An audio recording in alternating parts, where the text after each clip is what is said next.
Good morning, good afternoon, good evening, whatever time you are watching this. So, we're going to do a new little series now. Mini Tom's over there laughing. We're going to do a new little series and it's going to be Q&A with YouTubers. So the first YouTuber I've got is Mr. Dave Jaguar 66. Hi. Good to see you, mate. Let's make it awkward. So, first question, Mr. Dave Jaguar 66. Why are you called Dave Jaguar 66? Right, that's a pretty simple one. I couldn't think of a YouTube name, and I had a Series 1 E-Type Jaguar, and it was a 1966, so that was the first thing I could come up with. And I tried a few other names, and somebody already had them. Right. So that was the reason. Good answer. Right, you've just bought a classic Mini. It's quite nice, it doesn't need any rust repair. Well, it's not a classic Mini, but what's your first modification? Ooh, I think if the car was in good condition, being old school, I'd go for wheels. Yeah? Yeah, wheels are my, I think wheels are we going make 12s, 12s or 10s? I would never use 13s after having 13s. On a track car, perfect. On a road car, waste of time. They steer terribly, the wheels are it's extremely hard to steer it when it's stationary. You get an awful lot of vibration with them. And you have to cut the arches out. So the 12s are the perfect scenario. I agree. Going away from Minis, it could be a Mini. What's the car that got away? Oh. Maybe that you've owned and you sold it and you shouldn't have done, or one that you should have bought and you never bought. The one I missed was when I lived in Australia. I went to buy a Aston Martin DB7. Oh. Unfortunately, it wasn't the V8. It was a straight 6, right, and that was why I didn't buy it. And I ended up buying a 635 CSI Coupe BMW. It's not a bad compromise. But it was all in racing stuff. So that was the one I wish I'd have got. But what I could have done really in retrospect is buy it because it was the fastback DB7 and got a V8 for it, because at that time you could still get them. Not now, but that's the one that got away anyway. Wow. Working on cars, what's the worst job you've ever had to do? It could be any car. What's the job that if someone said to you, I'll pay X amount of pounds, and you just wouldn't do it? The car would be I don't know if your viewers are old enough to remember, there was a Citroen, and I can't remember which one it was. It was a Citroen Diane or something. And the spark plugs, you had to literally take some of the inlet and the exhaust manifold to get to the plugs. That's how bad it was. Wow. I think it was I think there were Citroen Dianes, or I can't remember what they were. Yeah. But Citroen cars, well then anyway, were bloody awful. They're the worst car ever, and the worst thing on a Mini is taking out the pin from the pedal box, because I'm so overweight I can't get in anymore. Right? I would literally have to take the seats out to get to them, so that's an horrible one on a Mini. Fair enough. Going back to cars, how many cars do you actually own? Okay, I've got a Jaguar Series 1 E-Type, I have an XK50, a 1958 XK150 Roadster, I have one, I've got a Mark III Mini which is in pieces, which I intend to rebuild. I've got a Mini that I still own. Yeah. I've got two Mini Coopers that are Mark IVs, and the race car. A Jaguar 420G, a Jaguar Mark X, and not including our cars we drive. Yeah, cars you drive. Okay, my wife has a 500C Classic Turbo with the convertible roof, and I have a new V-Class Mercedes, the Avant-Garde nice. car. Yeah, so well, we use it as a van more than a car. But. Out of all that, what's your favourite car? The one where the engine's just been built. It's got to be the E-Type. No, it's the E-Type. It's got to be. Yeah. It's got to be. But I'm strange you should say that. I'm seriously thinking about once the XK is finished, because it's a GT car, it's a Grand Tourer car. We can probably go around Europe in it. Yeah. The E-Type is beautiful. It gets great remarks and all that. It's lovely to drive.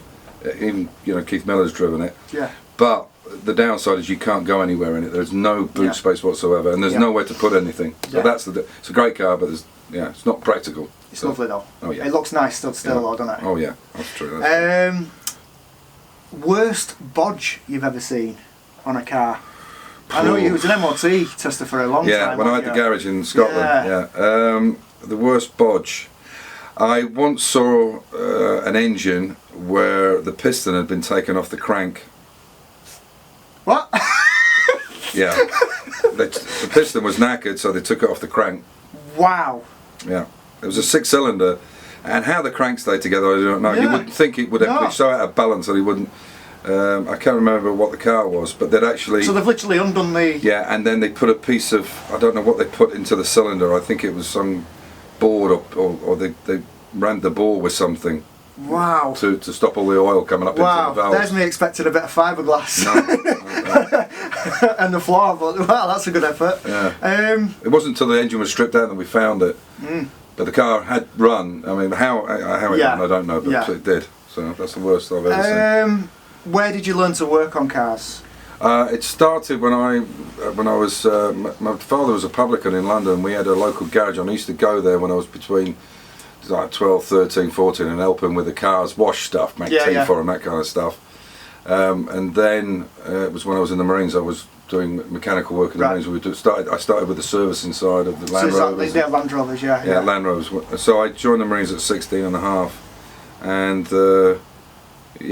that's really where it kind of started. Yeah. And then I've done it ever since, really. But obviously, while I worked in the oil business, we were doing mechanical stuff, but it wasn't cars. It wasn't, big heavy stuff. Let's have a look. What have we got? 3 more questions. That's all. Good. Money no objects. What car would you have? Now I know you've got an E-Type, which is obviously stunning. But it can be classic, it can be new. What's the? If money was no object, and something I've always. You know these school posts when you're a school kid and you have the poster on the wall. What was it? The car I would have would be a Di Tomaso Pantera. Wow. GLS. Yeah. That's the one I'd have. What do they retail at now?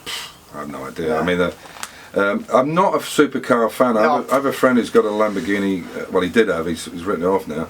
He had a Lamborghini Gallardo, and they're faffing around. Yeah.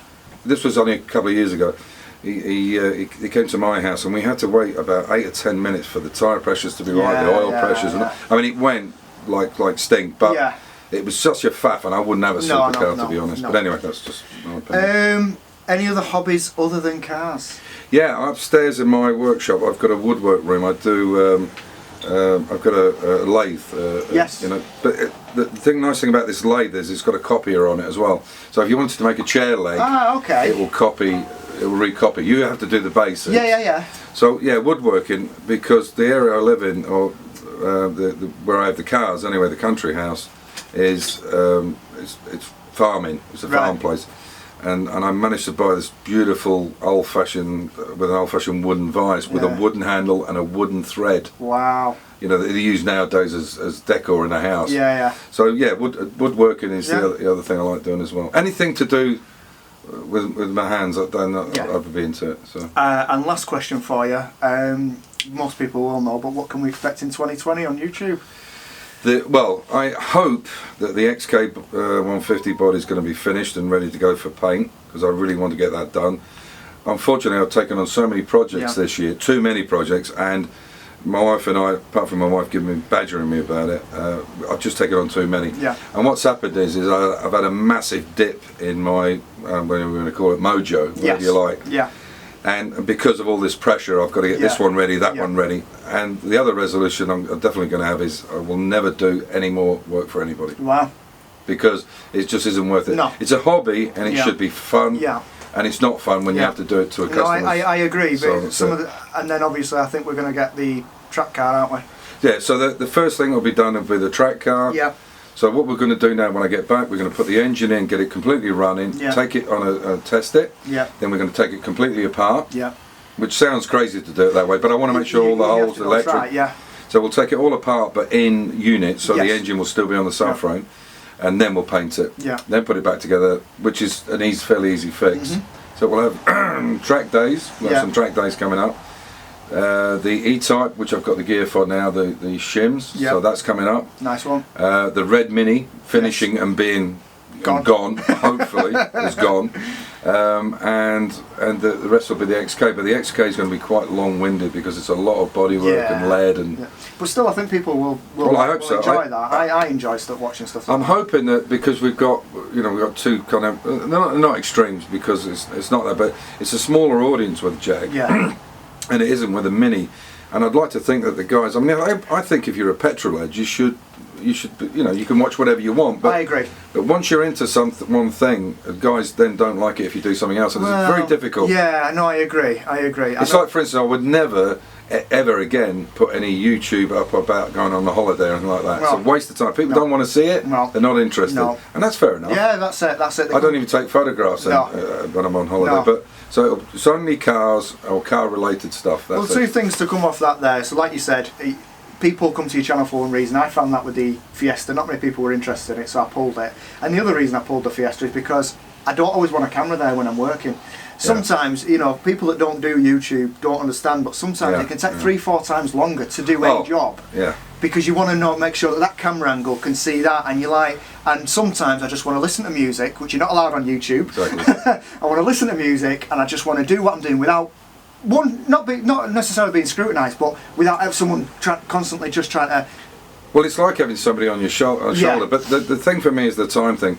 You know, you get very little time to do your cars anyway, and this intrudes on it. And this is why I get a little bit annoyed with people making, you know, harsh comments, because, you know, none of these guys, well, the guys we know anyway, make any money out of it. It's completely free, and it's done. And we always say we're not experts in this, but this is how we're doing it, and we're doing it to pass information backwards and forwards. That's all. And entertainment value as well, because TV's crap. Yeah. So, you know, why not watch some idiot on YouTube? But it's a lot of time and it's a lot of hours, and it does get in the way of productiveness. Of life. If you can't be as productive as you film it, that's absolutely sure. Anyway. Well, that's it. I think we'll leave that there. So, thank you, Mr. Dave Jaguar. Always a pleasure. I would like to thank Mr. Paul Jeffreys, who's just off camera there, because we're currently using his workshop. His workshop, or his garage, or whatever you want to call it. So, yeah, we'll wrap that one there. Thank you very much. Take care, guys. Cheers.